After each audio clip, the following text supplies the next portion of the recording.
हरे कृष्णा राधे राधे। दोस्तों, आप सभी का मेरे इस यूट्यूब चैनल में हार्दिक स्वागत है। दोस्तों, माघ शीष यानी कि अघन मास की शुरुआत हो चुकी है और हमारे हिंदू धर्म में इस मास का सबसे ज्यादा विशेष महत्व माना जाता है। और उससे भी ज्यादा विशेष महत्व इस माह के गुरुवार का दिन माना जाता है, क्योंकि भागवत गीता में भगवान श्री कृष्ण जी ने अघन मास को स्वयं का स्वरूप बताया है।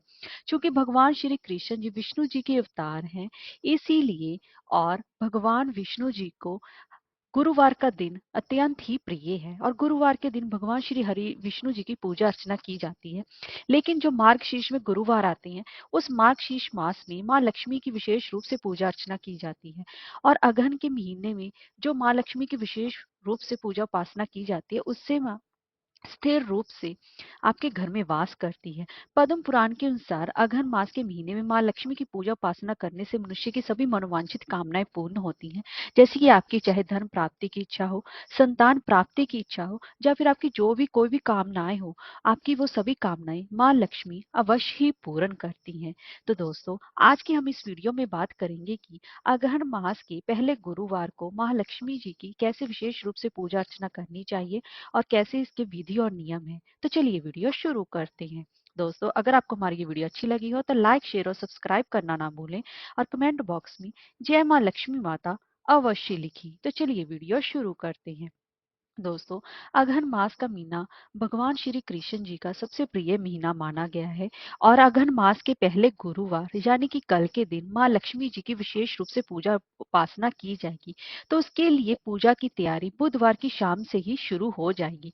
इसीलिए आप जो भी आपको गुरुवार को माँ लक्ष्मी जी की विशेष रूप से पूजा उपासना करनी है, और माँ लक्ष्मी जी का आज के दिन व्रत भी रखा जाता है। अगर आप किसी कारणवश व्रत नहीं रख सकती, आप सिर्फ विशेष पूजा उपासना से भी माँ लक्ष्मी जी की विशेष कृपा प्राप्त कर सकते हैं। अब मैं आपको बताने जा रही हूँ इसकी पूजन विधि की तैयारी हमें कैसे करनी चाहिए और इसके हमें माँ लक्ष्मी की विशेष उपासना कैसे करनी चाहिए। दोस्तों, इस विशेष माँ लक्ष्मी की उपासना करने के लिए इसकी पूजा की तैयारी बुधवार की शाम से ही शुरू हो जाती है और बुधवार शाम को लेकर गुरुवार की शाम तक गुरुवार की पूजा की धूम बनी रहती है।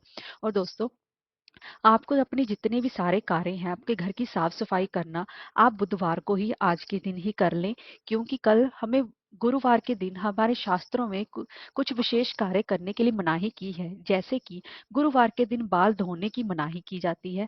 तो आप गुरुवार को बाल ना धोएं, क्योंकि हमें व्रत भी रखना होता है। अगर आप व्रत नहीं भी रख रहे हैं तो भी आप गुरुवार के दिन बाल ना धोएं। और आज के दिन गुरुवार के दिन घर में झाड़ू पोछा भी नहीं लगाना चाहिए। तो इसके लिए आप बुधवार को ये सारे काम कर सकते हैं और गुरुवार के दिन कपड़े भी नहीं धोना चाहिए। तो ये काम भी आप सारे बुधवार को ही आप निपटा लें और बुधवार को भी आप बाल धो लें और घर में साफ सुथरे अपने घर को सारी साफ सफाई कर लें, कपड़े वगैरह भी धो लें और अपने घर में शुद्ध और सात्विक खाना बनाएं, क्योंकि कल हम गुरुवार की माँ लक्ष्मी की विशेष रूप से पूजा उपासना करेंगे। तो दोस्तों, गुरुवार बुधवार की शाम को आप माँ लक्ष्मी जी के लिए विशेष रूप से अपने घर में रंगोली भी बना सकते हैं, अगर आपके पास गुरुवार को समय नहीं है। अगर आप गुरुवार को बनाएंगे तो अति उत्तम रहेगा। अब हम जान लेते हैं कि हमें क्या करना चाहिए। तो दोस्तों, गुरुवार के दिन सुबह आपको ब्रह्म मुहूर्त में जल्दी उठना चाहिए। अगर आप किसी कारणवश सुबह जल्दी नहीं उठ पाते हैं, तो आप जितने समय पर उठते हैं आप उसी हिसाब से पूजा उपासना कर सकते हैं। पर एक बात का विशेष ध्यान रखें कि आप सूर्य उदय से पहले उठ जाएं। ऐसा ना हो कि आप सूर्य उदय के बाद उठे, तब उसकी पूजा का इतना विशेष फल आपको नहीं मिल पाएगा। इस बात का विशेष ध्यान रखें कि सूर्य उदय से पहले आप उठ जाएं। अब आप घर पर अगर किसी तीर्थ यात्रा पे, तो वहां उस नदी तालाब में आप स्नान कर सकते हैं। आप तो घर पर ही आप थोड़ा सा गंगा जल लें, अपने सिंपल पानी में मिलाकर उससे स्नान करें। और उसके बाद इस दिन आप विशेष रूप से लाल रंग के कपड़े या फिर पीले रंग के कपड़े, इन इन कपड़ों को आप इन्हीं कपड़ों को रंगों के कपड़ों को आप धारण करें। आप काले और नीले का विशेष रूप से इस दिन त्याग करें। वैसे तो आपको कभी नहीं पहनने चाहिए, मगर इस दिन आप विशेष रूप से इन कपड़ों का त्याग करें। इस बात का विशेष ध्यान रखें। आप इन कपड़ों को ना पहने, काले और नीले रंग के कपड़ों को। अब उसके बाद अब आपने पूजन उपासना करनी है तो उसके लिए आप जहाँ पर भी माता लक्ष्मी की स्थापना करना चाहती हैं, अपने घर की उत्तर या पूर्व दिशा की तरफ वहां पर एक लकड़ी का पाटा लें और वहां पर, क्योंकि इस अघन मास में माँ लक्ष्मी की उपासना कलश में की जाती है, तो यहाँ पर हम कलश उपासना करेंगे। जैसे कि हम नवरात्रि में कलश स्थापना करते हैं या फिर दिवाली पर कलश स्थापना करती हैं या एकादशी पर कलश स्थापना करते हैं, वैसे ही हमें यहाँ पर भी कलश स्थापना ही करनी है। कलश स्थापना में ही माँ लक्ष्मी का वास अघन के महीने में माना गया है। अब हम जान लेते हैं कि हमें कैसे इस तरीके से करनी चाहिए। दोस्तों, अब हमें इस पूजा को करने के लिए हमें किसी भी ब्राह्मण पुरोहित की आवश्यकता नहीं होती। हर कोई अपनी शक्ति और भक्ति से, आप सिंपल तरीके से, मैं आपको बता रही हूँ, अपने घर में आप किस तरीके से पूजा अर्चना कर सकती हैं। सुबह आप जल्दी उठकर नहा धोकर साफ और स्वच्छ वस्त्र धारण करके अपने घर में आप रंगोली बनाइए, क्योंकि माँ लक्ष्मी रंगोली से अत्यंत ही प्रसन्न होती हैं। और इसी के साथ साथ अगर आप सुबह जल्दी उठ रही हैं तो अपने घर के मेन द्वार पर 2 शुद्ध घी के दीपक अवश्य ही जलाएं, क्योंकि इस मास में घर की देहली पर दीपदान करने का सबसे ज्यादा महत्व माना जाता है, इसीलिए आप दीपदान अवश्य करें। अगर आप सूर्योदय के बाद सुबह दीपदान का कोई मतलब नहीं रह जाता, इस बात का विशेष ध्यान रखें। अब आप अपने घर में किसी भी साफ सुथरी जगह पर एक लकड़ी का पाटा लें, या फिर आप जहां पर भी माँ लक्ष्मी की पूजा उपासना करती आई हैं वहां पर भी आप कर सकती हैं। तो वहां पर आप लकड़ी के पाटे पर, वहां पर आप एक लाल रंग का या पीले रंग का कपड़ा बिछाएं और वहां पर हम सबसे पहले, वहां पर हमारे गणेश जी होते हैं, गणेश जी की पूजा उपासना की जाती है, तो उसके लिए हमें कलश कलश भी चाहिए। अगर आपके पास गणेश जी नहीं है तो आप सुपारी को भी ऊपर मौली लपेटकर गणेश जी की स्थापना कर सकती हैं। गणेश जी की स्थापना करने के लिए सबसे पहले आप उनको रौली का तिलक लगाएंगी और उनका स्नान, शुद्ध जल से स्नान कराएंगी और उनको वस्त्र रूपी आप कलावा चढ़ाएंगी और उनको जनेऊ भी, पीले रंग का जनेऊ आप अवश्य ही अर्पण करें। अगर आपके पास पीले रंग का जनेऊ नहीं है तो आप उन्हें हल्दी से रंग लें, उसको अवश्य चढ़ाएं और उनको दूर्वा चढ़ाएं और उनकी धूप दीप से उनकी और पुष्प अक्षत चढ़ाकर उनका पंचोपचार से, विधि विधान से उनकी पूजा अर्चना करें। हम गणेश जी की स्थापना के बाद अब हम कलश की स्थापना करेंगे, जहाँ पर हम माँ लक्ष्मी का वास कराएंगे। कलश की स्थापना करने से पहले सबसे पहले आप वहां पर उस जगह पर चावल रख ले। चावल अगर आप पीले रंग के चावल रख ले तो अत्युत्तम रहेगा। पीले रंग के चावल बनाने के लिए चावलों में थोड़ी सी हल्दी डालकर आप चावलों को रख लें। अब वहां पर आप चावल रख दें। अब वहां पर आप एक कलश लें। कलश के लिए आप तांबे का या पीतल का कलश ले सकते हैं। अब उस पर आप स्वास्तिक बनाएं, क्योंकि स्वास्तिक का सबसे ज्यादा मेन महत्व माना जाता है। अब आप उस कलश के गले पर मौली अवश्य ही बांधे। अब आप उसमें पहले थोड़ा सा कलश में थोड़ा सा गंगा जल डालें, अब उसमें साफ शुद्ध जल डालें। अब उसमें आप सुपारी, कुछ पैसे, दूर्वा अवश्य ही डालें और एक साबुत हल्दी की गांठ अवश्य ही डालें और उसको ऊपर 5 या 7 आम के पल्लवों से या फिर अशोक के पत्तों से उसको जरूर सजाएं। अब इन्हीं सभी पेड़ पत्तों के बीच में आपको एक नारियल स्थापित करना है। नारियल पर आप एक चुनरी अवश्य ही चढ़ाएं। अब इस कलश की स्थापना में है हमें माँ लक्ष्मी की उपासना करनी है, तो इस नारियल पर आप बाजार में उपलब्ध देवी माता के मुखौटे या फिर चेहरे को बांध दे या फिर चिपका दे। अगर आपके पास देवी माँ लक्ष्मी का कोई भी मुखौटा या फिर कोई भी इस तरीके की कोई तस्वीर नहीं है तो आप सिंपल उस नारियल को ऐसे ही रखा रहने दें। आप अलग से माँ लक्ष्मी की जो भी आपके पास फोटो हो भगवान विष्णु जी के साथ, तो उसको आप अवश्य ही रख ले तो अति उत्तम। अगर आपके पास माँ लक्ष्मी की केली फोटो है तो उसके साथ भगवान विष्णु जी की अलग से तस्वीर रख लें। अगर दोनों की एक साथ है तो आप दोनों की एक साथ ही रखें तो अति उत्तम रहेगा।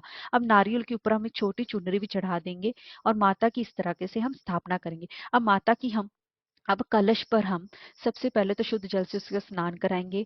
अब वहां पर वस्त्र रूपी कलावा चढ़ाएंगे। अब वहां पर कलश पर हम माँ लक्ष्मी का स्वरूप मानकर हुए उनको अक्षत, धूप, दीप, पुष्प से, पंचोपचार से, षोडशोपचार से माँ लक्ष्मी जी की विशेष रूप से विधि विधान से पूजा अर्चना करेंगे और माँ लक्ष्मी से अपने घर में स्थायी रूप से निवास करने के लिए प्रार्थना करेंगे। अगर आप व्रत रखना चाहते हैं तो आप आज के दिन व्रत का संकल्प लेंगे। इसमें आप पति और पत्नी दोनों ही मिलकर ये पूजा अर्चना भी कर सकते हैं, इसमें कोई भी प्रॉब्लम नहीं है। और अगर आप बाई चांस आपसे सुबह पूजा नहीं हो सकती, आप शाम को भी माता लक्ष्मी की विशेष रूप से पूजा उपासना कर सकते हैं। इसमें आपको कोई भी नुकसान नहीं होगा और आपकी माँ लक्ष्मी का पूरे परिवार के साथ विशेष रूप से पूजा उपासना करेंगे तो अत्यंत ही श्रेष्ठ रहेगा। इसके साथ ही आज के दिन अघन मास के पहले गुरुवार के दिन माँ लक्ष्मी जी की विशेष व्रत कथा भी अवश्य ही सुने। अगर आपने व्रत नहीं भी रखा है तब भी अवश्य सुने तो अत्यंत ही श्रेष्ठ रहेगा। और इस दिन माँ लक्ष्मी को खीर का भोग अवश्य लगाएं। और आज के दिन व्रत रखने का भी विधान है। आप कुछ लोग आज के दिन मीठे खाने का व्रत रखते हैं और कुछ लोग सेंधा नमक खाकर भी व्रत रखते हैं। आपको जैसी सुविधा लगे आप उसके हिसाब से व्रत कर सकते हैं। आप शाम की पूजा उपासना करके उसके बाद ही अपने व्रत का पारण करें। और एक बात दोस्तों, शाम के समय अपने घर के मुख्य द्वार पर अवश्य ही 2 घी के दीपक अवश्य जलाएं। अगर आपने सुबह सूर्योदय से पहले जलाने हैं और शाम को और शाम को आपको फिर से शुद्ध 2 घी के दीपक अवश्य ही जलाने हैं। इस बात का आप विशेष ध्यान रखें, तभी माँ लक्ष्मी की विशेष कृपा होगी। अपने घर में रंगोली अवश्य बनाएं। और एक बात का विशेष ध्यान रखें, अपने घर के मुख्य द्वार से लेकर जहां पर आपने माँ लक्ष्मी की उपासना की है वहां तक आप माँ लक्ष्मी के चरण चिन्ह अवश्य ही बनाएं। और एक बात का विशेष ध्यान रखें कि उन चरण चिन्हों पर किसी के पैर ना पड़े। इस बात का विशेष ध्यान रखें। आपने जैसे व्रत उपवास करना है, चाय पी सकते हैं आप और फलाहार कर सकते हैं। इस बात का विशेष ध्यान रखें, माता लक्ष्मी को शाम को आप खीर का भोग अवश्य लाएं, पीले रंग की मिठाई का भोग अवश्य ही लगाएं। और इस तरीके से आप माँ लक्ष्मी की विशेष रूप से पूजा उपासना कर सकती हैं। ये गुरुवार के पहले दिन की विशेष रूप से पूजा अर्चना है।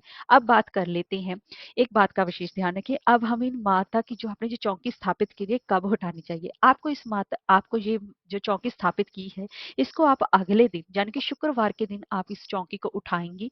और इसमें जो आपने जो कलश में जल डाला है इसको आप अपने घर पर कहीं भी छिड़क सकते हैं, तुलसी में डाल सकती हैं या फिर कोई और पेड़ पौधों में भी डाल सकती हैं। इन सभी चीजों का जरूरत कर यूज कर सकती हैं। और एक और बात, जो आपने नारियल और चुनरी रखी है उसको आप हर हफ्ते दोबारा दोबारा नहीं लाएंगी। इसको ही हम दोबारा से फिर से प्रयोग अगले गुरुवार के दिन फिर से कर सकती हैं। अगर आप किसी अगर आपको इसी बीच पीरियड्स आ जाएं, आप पूजा करने से पहले तो आप किसी और से पूजा अर्चना करवा सकती हैं, आप व्रत रख सकती हैं, पर इस दिन गुरुवार का व्रत आपके ऊपर काउंट नहीं होगा। इस बात का विशेष ध्यान रखें। और इस दिन आपको बार बार नारियल चुन्नी लाने की जरूरत नहीं। इस तरीके से आप माँ लक्ष्मी की विशेष उपासना कर सकती हैं। क्योंकि पद्म पुराण में कहा है कि जो भी कोई जातक हर वर्ष श्री माँ लक्ष्मी जी के ये व्रत करता है उसे सुख संपदा और धन आदि का लाभ आगमन अवश्य ही होता है। हर गुरुवार के दिन इसी तरीके से विधि विधान से माँ लक्ष्मी जी की विशेष पूजा उपासना की जाएगी। हरे कृष्णा, राधे राधे, जय माँ लक्ष्मी माता।